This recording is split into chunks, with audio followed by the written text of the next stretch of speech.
Prav lepo pozdravljeni v, jaz upam, zanimivi oddaji. Ja, moja tokratna gosta sta zelo znan duhovnik Martin Golob. Martin, živjo. Živjo, lepo zdrav. Ter Lucija Pinterič iz Kmetijsko-gozdarske zbornice Slovenije. Pozdravljeni. Pozdravljeni. Ja, nekako podnaslovljena je ta oddaja ozaveščanje o duševnem zdravju v kmetijstvu in promocija psihosocialne podpore na Kmetijsko-gozdarski zbornici. Pa mogoče vam najprej besedo, ne? Vi ste zaposleni na Kmetijsko-gozdarski zbornici in to je vaše področje dela, ne? Mogoče malce, kaj vi sploh delate na Kmetijsko-gozdarski zbornici? Hvala za besedo. Psihosocialna podpora je ena taka čustvena in pa praktična podpora za člane kmetijskih gospodarstev. To je takrat, ko se znajdemo v kakšni stiski, ker ne moramo v bistvu sami razrešiti teh težav, pa rabimo neko tretjo osebo ali za pogovor, ali mogoče s kakšno drugo tehniko, da lahko malo vidimo širšo sliko. Tako da jaz delujem na Kmetijsko-gozdarski zbornici, to je za vse člane kmetijskih gospodarstev in je ta pomoč brezplačna. Tako da vsak v bistvu, ki je v stiski, se lahko obrne na nas. Zdaj, jaz sem živel v rudarskem okolju, v kraju, ne na kmetiji in vem, da naši knapi niso glih poiskali kakšno pomoč, če so bili v duševnih stiskah, pa verjamem, da globoko pod zemljo, da so marsikdaj bili v kakšni hudi stiski. Mislim pa, da tudi kmetje, je le tradicionalno okolje, konzervativno mogoče tudi, ne poiščejo pomoč, ko so v kakšni hudi duševni stiski. Zdaj, če si nogo zlomijo, grejo k zdravniku, če si pa dušico prelomijo, pa ne. Ali je zdaj že drugače? Jaz ne vem, mi imamo drugačne v bistvu izkušnje. Zdaj, to v bistvu traja približno 1 leto in je bilo že skoraj 300 svetovanj. Tako da, ja, jaz mislim, da je kar veliko nad pričakovanji. Nismo toliko veliko pričakovali, na začetku sicer ni bilo, ampak ko so ljudje izvedeli, se pa kar obračajo na nas. Nekateri tudi večkrat, nekateri pa pač je za enkrat dovolj, kakšen pogovor. Čeprav včasih verjetno ni bilo tako, so nekako držali to stisko doma, v svoji hiši, pa na kmetiji. Ne vem, za preteklost ne vem. Govorili se veliko, tudi zdaj se veliko ne govori o tem, ker duševno zdravje je tabu. Posod, ne samo na kmetiji, ampak kmetija je pa sploh še, se mi zdi, eno tako omejeno okolje, kmetje so ena podpopulacija še podeželskega. In zdaj to je taka mikroklima, ki je lahko zelo zaprta. Na kmetiji je tako, če hočeš iti med ljudmi, se moraš usesti v avto in načrtno nekam jeti. Če ne si odvisen v bistvu samo od tistih, ki pridejo na kmetijo. In potem živiš nekako v enem krogu znanih ljudi, ki je vedno isti. In pač tako mnenje, ki imajo, take debate, ki se razvijajo med njimi, je to.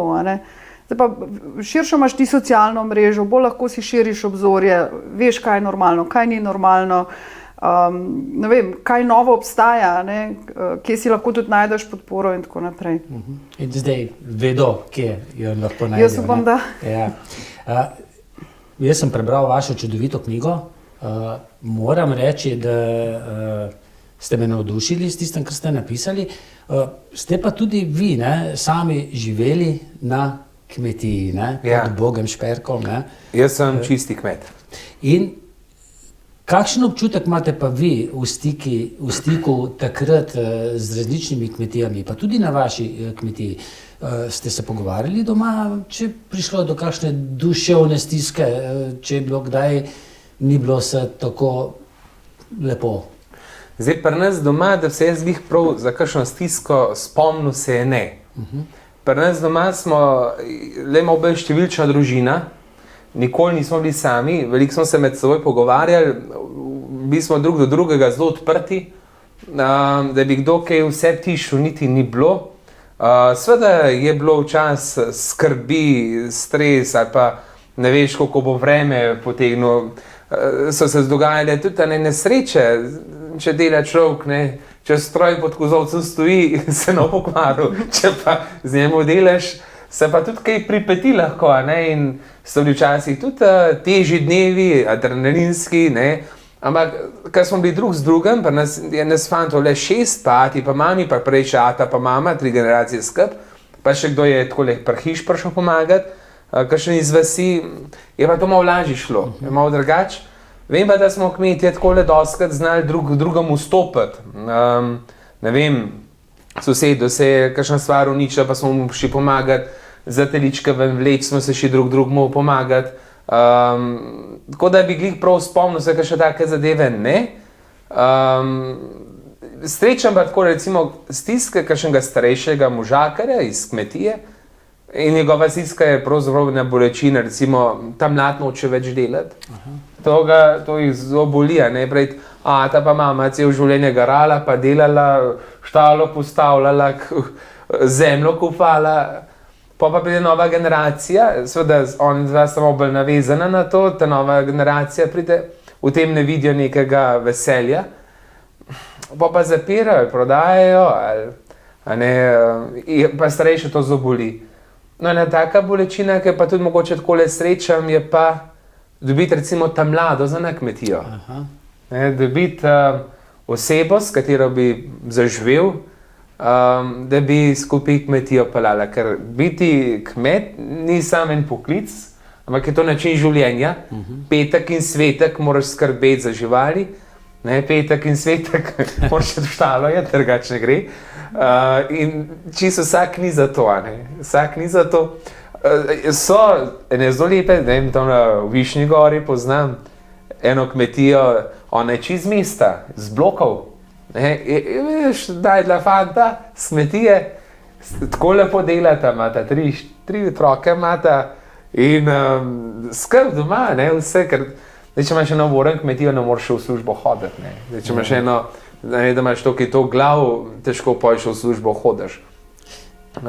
Prej ste omenili, da ste odraščali na kmetiji, kjer so bile 3 generacije. Ja. To pa je verjetno eno posebno bogatstvo, ampak zna pa biti to kar težko, da se generacije med sabo znajo sobivati. Mi smo imeli vedno eno gospodinjstvo, nikoli nismo bili zase, vedno vsi eno.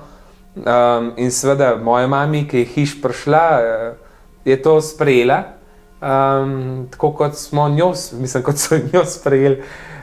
In smo skupaj prasili. Je gotov izziv, zame je bila pa to najlepša popotnica.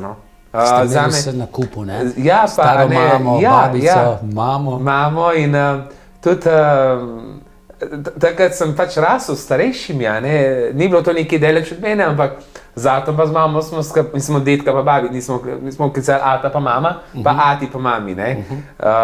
Ja, je to lepo, človek tudi vidi, kako se človek stara, vidiš tudi, kako človek obnemore, kako zgubljajo moči.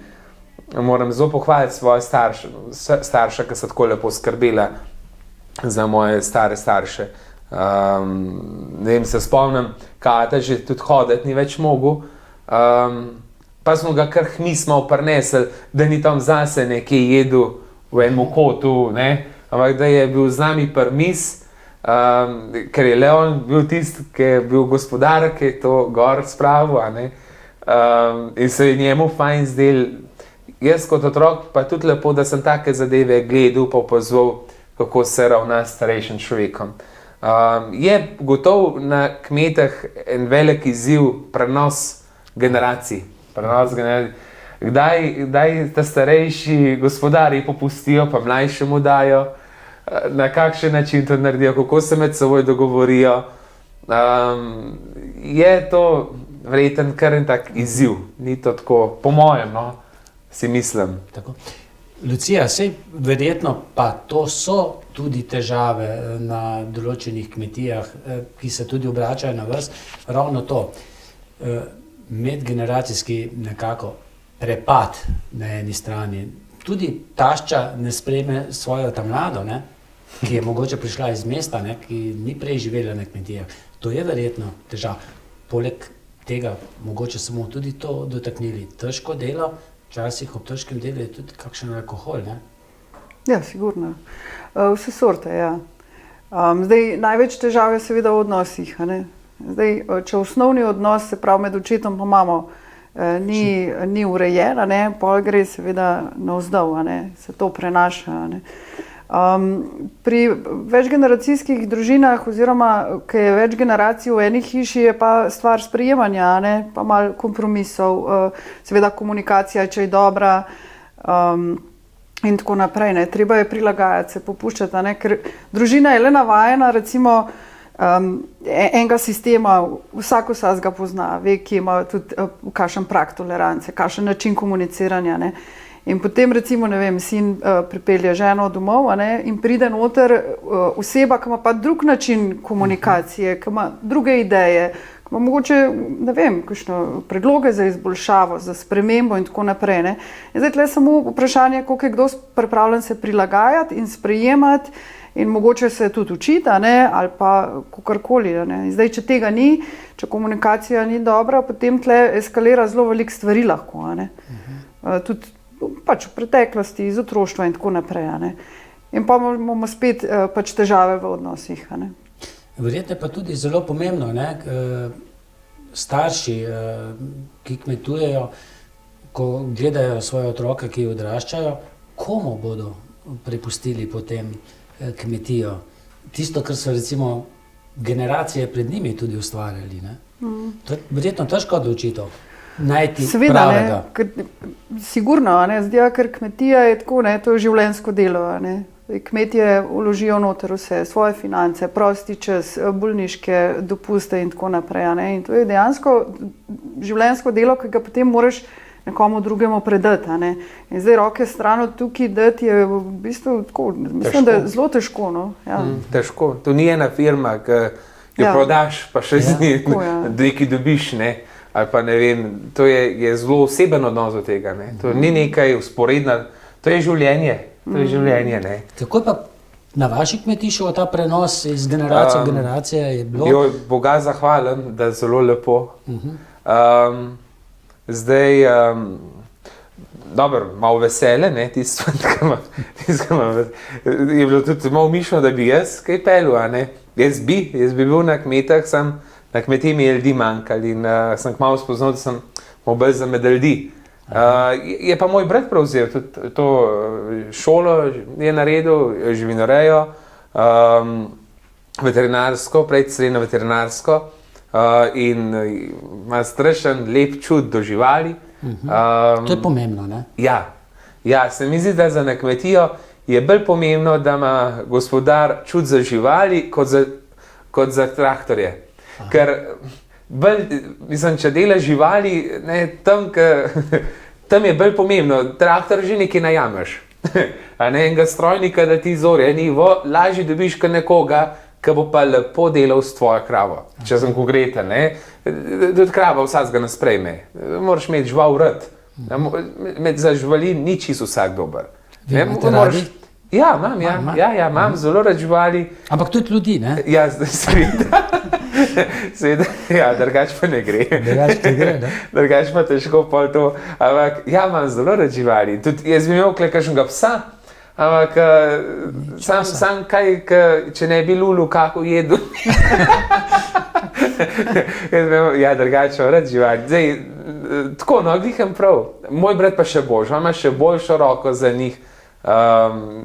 Vedno je tudi tak občutek, jaz ne vem, to ima udar, no. On je veliko hitrej tudi vse krave poznal po imenih kot jaz, recimo, no. In smo kar nekako vedeli, da bo Tomaž prevzel in zelo lepo pele skupaj ženo, Evo.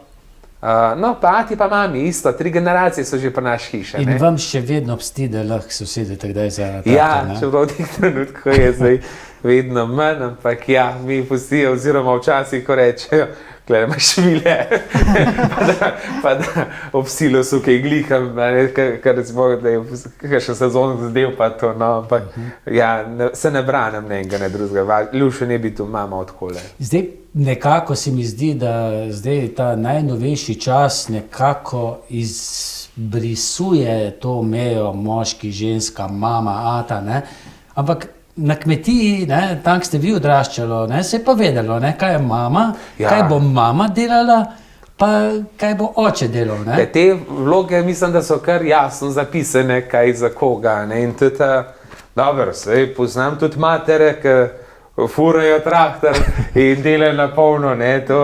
Pa ate, ki kuhajo, ne? Tega pa malo manj. Edinka še šnops.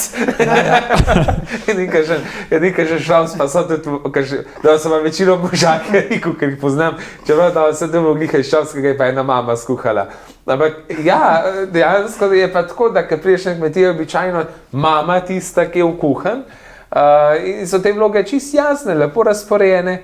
Čeprav tudi sram, vedno več je tudi deklet, žensk, ki so pa njih tako na strojih. In tam na farmi Grmače se pohvalijo, moja soseda, ki fura traktor, je najboljša na traktor, najhitreje pride k kombajnu. Tako da je to, vse tukaj tudi malo meša že, ampak kar se pa pri nas tiče, je bilo pa tako, zelo, ja. Torej, nimam jaz pol čist mimo, svoje družinsko življenje. Edina stvar, ki žena kuha šnops. Je seveda v mestu mogoče drugače, pa danes drugače, ampak na kmetijah pa je tako. Mimo grede, dejali ste, okoli 300 je bilo tistih, ki je obiskalo vašo ali pa zaprosilo za vašo pomoč. Več moških, več ženskih? Jaz mislim, da kar vem odgovor, ne? Ja, posod v sociali je ponavadi 80-20, razmerje. Moški, ženske več poiščejo pomoč. Ja. Pa zakaj? Smo moški, ne vem, skrivamo? Smo malo zadrti. Smo, ne? Pa mislimo, da bomo kar sami vse. Gremo k zdravniku, če se zlomimo nogo. Če je slučajno nujno. Pa če si nogo zlomimo, Če imamo pa zlomljeno dušico, pa ne. Pa še gre. Ja. Zakaj je to? Ne vem, še presep odkrivam. Tabu tema je duševno zdravje, zaradi tega, ker včasih tisti, ki je imel težave v duševnem zdravju, se ga je dostikrat zapil. Veliko je tudi teh, se veste, kako imamo v Sloveniji, ne vem, dosti izrazov, pač, da se ti je zmešal, da nimaš podstrešje pospravljeno in tako naprej. Pa da ni močen moški, če je duševni. Ja, sigurno, Če je duševno se zlomil, se te pa šibak, Pa tudi naučeni smo, moški ne smejo jokati in tako naprej, čustev kazati in tako naprej. Malo se nam pa ne da tudi. Če smo tudi na sebe pogledali, malo se te pa tudi kar ne da, hodil še kaj, pa sem pa že, tako malo včasih razmišljamo. Se mi zdi to, pa ne pa tudi ta moč, Moč sigurno, ker tle je pač treba pogledati vase in pa priznati, da mogoče ne delamo vsega prav tako, kot do zdaj delamo in treba spremeniti. In za to spremembo je potreben pa poguma. Spravim, da tisti, ki pridejo k meni, so sami pogumni ljudje. Ker prav pridejo k vam ali vi pridete k njimi? Kako imate to organizirano? Zdaj vse možnosti imamo. Jaz sem tudi neka mobilna enota, ki grem, ampak pač tam, kjer je recimo bolezen, invalidnost, grem jaz na kmetijo, drugače pridejo k meni, večino svetovanj se pa opravi po telefonu. Po telefonu? Ja, po telefonu. Tako da 300 svetovanj ne pomeni 300 ljudi, zaradi tega, ker nekateri, ki potem gremo v proces, nekaj se začne, nekaj odkrivati, razkrivati, celiti in tako naprej, pridajo večkrat. Mogoče tudi to, mogoče moški mehen teži svojo notranjost upišemo. Ali pa svojo notranjost razodenemo.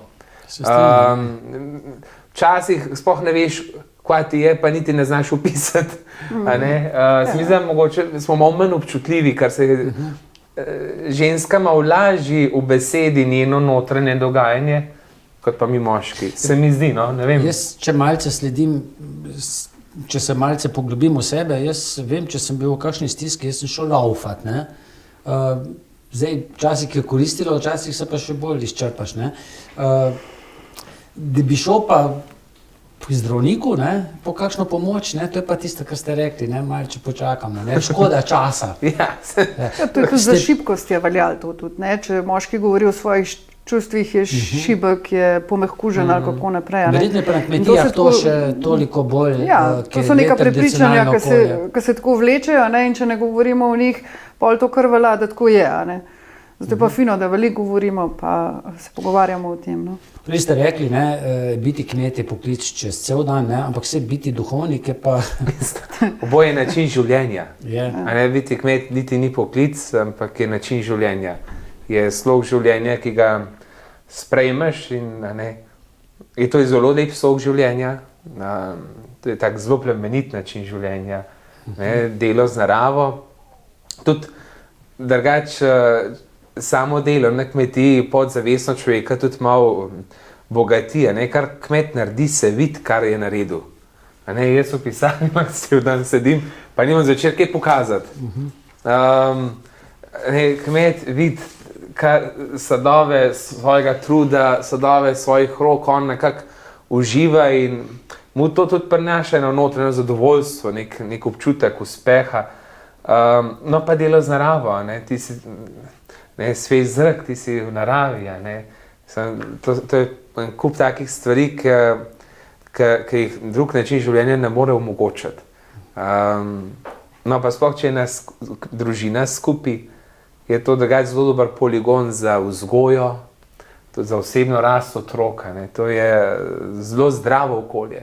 Družina je tako zelo pomembna, ne. Čeprav se mi zdi včasih, da bi kar to pomen družine nekako izbrisali, ampak ni. To je zelo, na kmetah, moj ati izmeri, na kmetah sam nimaš čisto kaj početi. Neč ne moreš, sploh pa nes, ko imamo bolj bregovit, zdaj ne rečem, da imaš tam 100 hektarov, ko imaš vse naravnem, pa sam priključke ni taka reč, ampak zdaj, če imaš pa ti bregovit, pa uno, pa tretje, pa okoli drevesa obdelati, pa une meje za pokusiti, je pa fajn, če imaš ti eno družino, ki skrb zagrabte, a ne, se pa nekaj pozna. A ne, je razlika. Težko si na kmetah sam. To sigurno. Mogoče za oba vprašanje. Oba se soočata z različnimi izpovedmi, vi marsikje na terenu tudi opazite. Jaz sem včasih dejal, da sem iz šihta nosil še domov šiht, ne, službo. Kje domov nosite, še doma potem razmišljate o tem, kako bi pa vendarle lahko pomagali tistim, ki potrebuje pomoč, ali pa ko vi vidite, da potrebujejo pomoč? Sigurno te zgodbe se dotaknejo, ne, seveda tudi mene, posebej, kadar je recimo prisotno nasilje.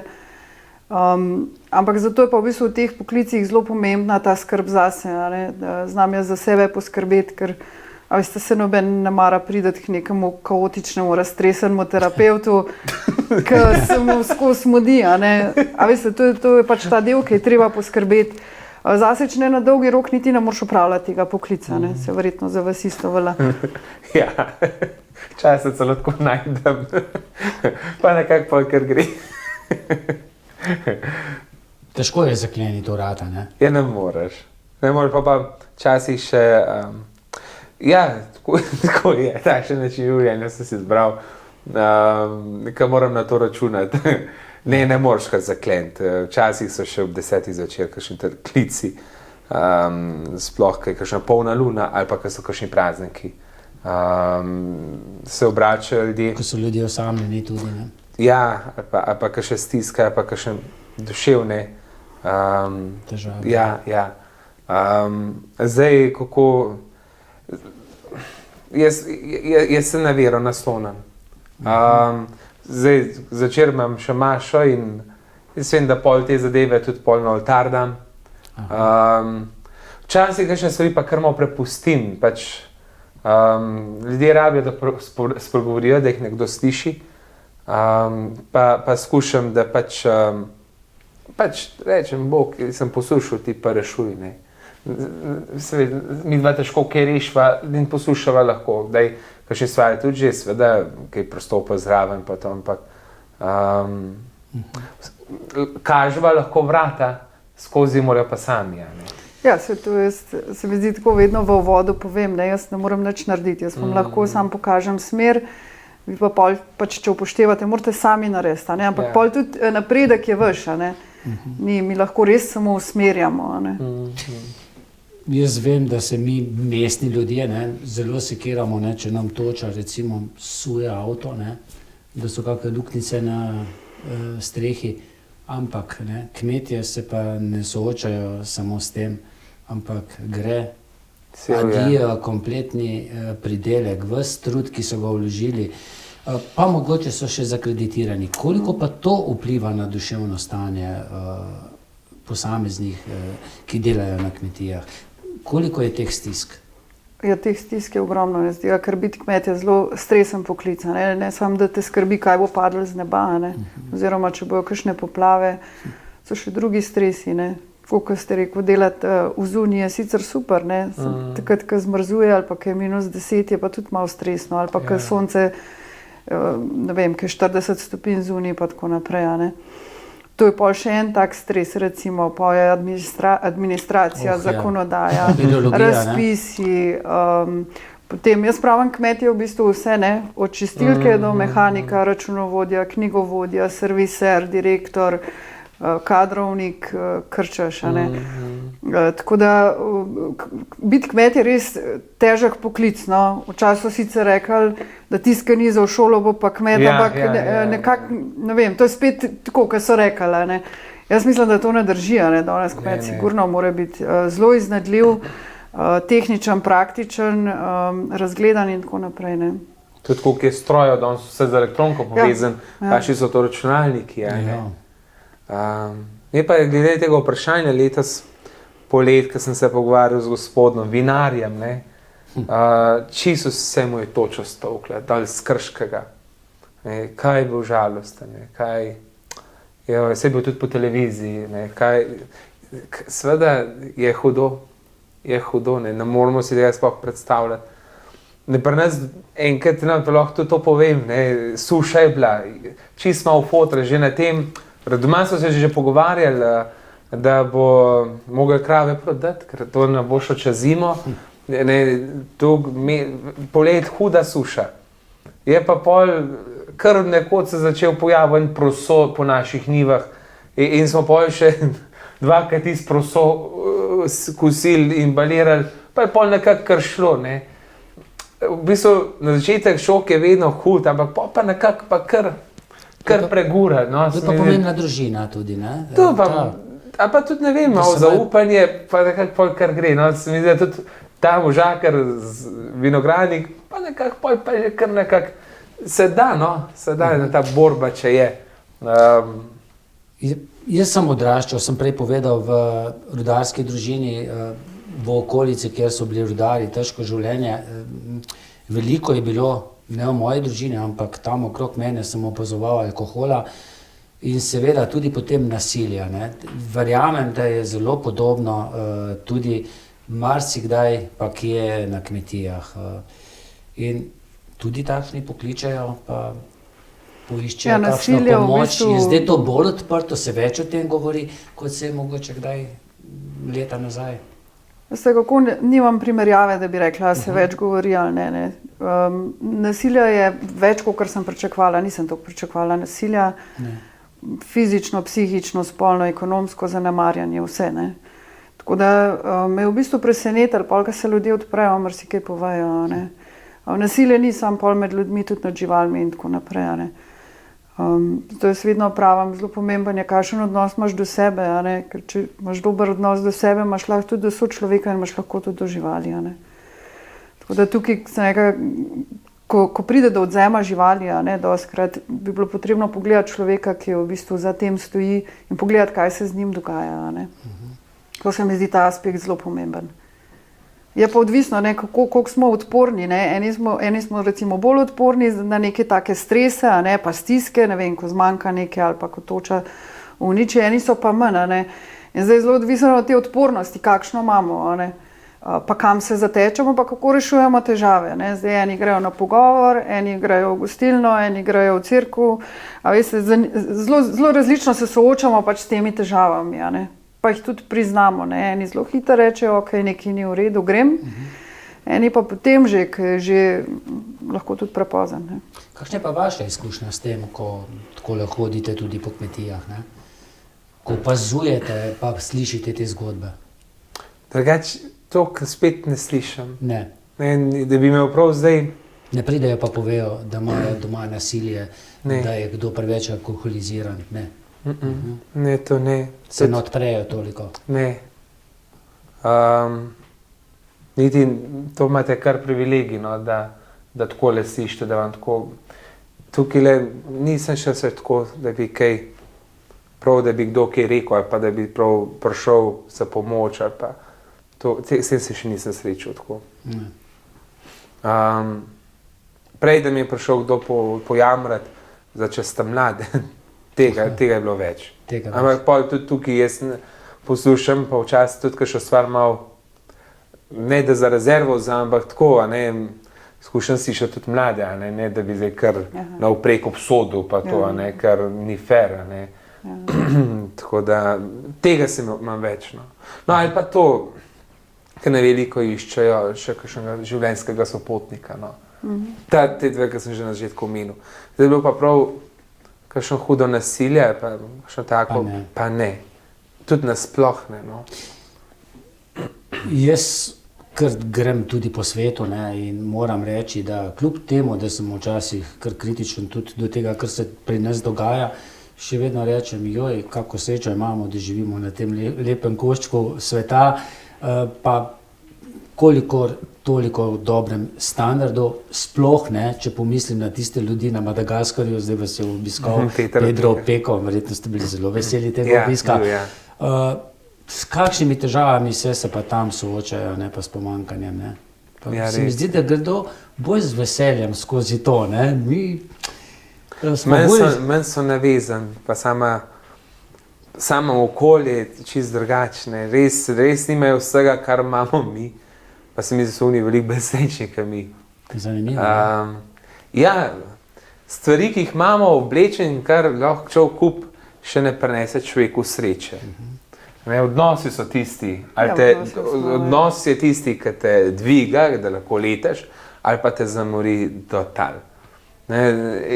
Mislim, da smo zelo na preizkušnji, se pravi, šola odnosov do samega sebe, do presežnega in do bližnjega. To je vprašanje in Peter Opeka je tudi govoril, veselje, ni toliko veselja. Nekaj sem prebral, on bo sicer tja niso naš trud, se pravi denar, da bo lahko tam gradil, on je pa nam prinesel veselje, ki ga imajo pa tam. On je k nam uvozil njihovo veselje, ki ga pa mi nimamo. In smo pa tega prazni. Toliko njih skrbi nas obdaja. Vidim pri sebi, koliko znamo letati sem in tja ogromno si zadamo, pol pa nam malo ne gre. Pa še flegma nismo prav preveč. Mi nismo tako flegma narod. Tam mi je kakšen misionar tudi rekel, pač zamudil 3 ure imaš, vsi so bili tam, pa noben problem ni bil, noben ga ni kregel za tega 3 ure zamudil. Mene kregajo, če 5 minut zamudim, jih slišam hiter očitek, ste spal. Nisem spal, ljudi sem imel, to je hiter vidi se, kako smo včasih res nerodni. Smo, ne? Ja, smo, včasih tudi malo, nismo zmer čisto pošten drug do druga, pa tako, In se tudi sam pri sebi zalotam, ko se zalotam s tem, kot jaz kasiram.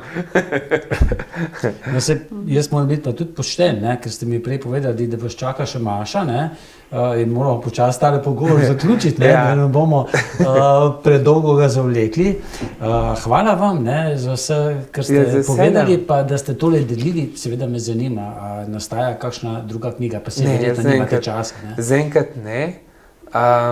Jaz bi si rad vzel čas, zdaj glih takle čas, ko smo pred Božičem, ogromno imamo tudi njih obdarovanj, pa je zdaj, ampak mogoče kdaj, mogoče kom str, jaz si želim biti enkrat str, ker se mi zdi, da kad človek str, da se ti malo ustavil. Ne vem, ko upam. Meni se zdi, da imam iz leta v leta manj časa. A res? Ja, to se dogaja. Mi zdaj rečejo, malce kakšen penzionist. Da je tako, ne? Ja. Pa življenje se malce počasni, in smo malo bolj počasni. Ja, kako mi že Načkov Turnšek rekel, da je to, da človek reče, da nima časa, je pravzaprav znamenje neurejenosti. Kako? Znamenje neurejenosti. Ja, se treba organizirati. Ja. Ali pa da tudi ne rečeš stvarim ne. Znate to? Ne zmeri. Ne zmeri. se mi zdi, da se mi človek kar malo zasmil. Ja. A ne, se mi človek zasmil in potem pa ga skušam nekako stisniti v urnik ali pa ne vem, se mi zasmil. Tako je. So pa tudi časi takšni, ne, da vem jaz, da kakšen objem pomaga, ampak so pa časi takšni, ne, da je pa že tudi ta objem lahko sumljiv, ne, za današnje čase, da že človek že ne ve, koga sploh lahko objame. Ne. Tako da si zakompliciramo v življenju. 100 na uro. Pa čeprav je zelo enostavno. Pa tako pomaga včasih objem. Ne. Ja. Zdaj vem, da Pedro Opeka je dejal, da bo šel z bolečo roko, ne, domov, ne, ker je prav toliko stisk močnih, ne, tistih ta pravih. Tudi on ima tak močen stisk. Da kar maj boli, ne. Zdaj, on tudi zelo močno stisne. To ni čudno, ne, da ga boli. Ima tak močno roko. Ampak tudi to je znamenje, tudi stisk roke samozavesti. Ne? Ja, je znamenje, gotovo. Jaz se njegovega roka stisk rok še zdaj spomnim. Njegovega stiska rok še zdaj spomnim. Je nekaj posebnega, ja. Ja. In Slovenci znamo stisniti, malce manj objemati, no, ampak čeprav tudi to vidim, da mlajše generacije se znajo srečati, pa se objemajo. Primorci se skozi stiskajo, ne. Pa nič narobe, ne. Hvala za vse, kar ste povedali, ne. Za konec, ne, moramo povedati, da na Kmetijsko-gozdarski zbornici lahko kadarkoli, ne, pokličejo za psihosocialno podporo, to je vaša služba, ne, je brezplačna za vse člane kmetijskih gospodarstev, ne, to za osebne stiske, težave v odnosih, odvisnosti, tudi alkohola, ne, seveda, pa tudi pametnih telefonov že verjetno, ne. Ja, to se zdaj reče nekemične odvisnosti, ne, tako strokovno. Več, ne. Stiske ob brezvezi, konfliktov, recimo tašče, pa ta mlade, ne, kdaj tudi, to je kar dosti. Ja, to pa ni tak mit, no, kakor je, ampak nezvestobe se tudi to dogaja na kmetijah, ne. Aha. V smislu, da samo v mestih, ne. Se šalimo, osabljenosti, utujenosti, ljubosumja, nasilja, ne. Nasilje pa sploh, ne. Ljubosumja tudi, ne, seveda. Ne. Če so prevare, so pa tudi ljubosumja. Ja, tako. Samo še to povem, a veste, da nas brezplačno ni nič. Tako da za kmetje je brezplačno, zato ker se to financira iz programa razvoja podeželja. Ne. Ja, ministrstvo je pa naročilo to storitev, da jo Kmetijsko-gozdarska zbornica izvaja. In koliko časa boste izvajali? Ja, zdaj zaenkrat do konca leta 2024. In glede na to, da je toliko strank v narekovajih, ne? Ja, jaz upam, da bi to neka stalna služba ratala. In da se bo to prijelo, ne? Ja, prijelo se je že. Da se o tem začne res govoriti tudi na kmetijah, ne? Ja. Še enkrat, hvala vam. Tudi vam. Hvala. Hvala pa tudi vam za pozornost in srečno.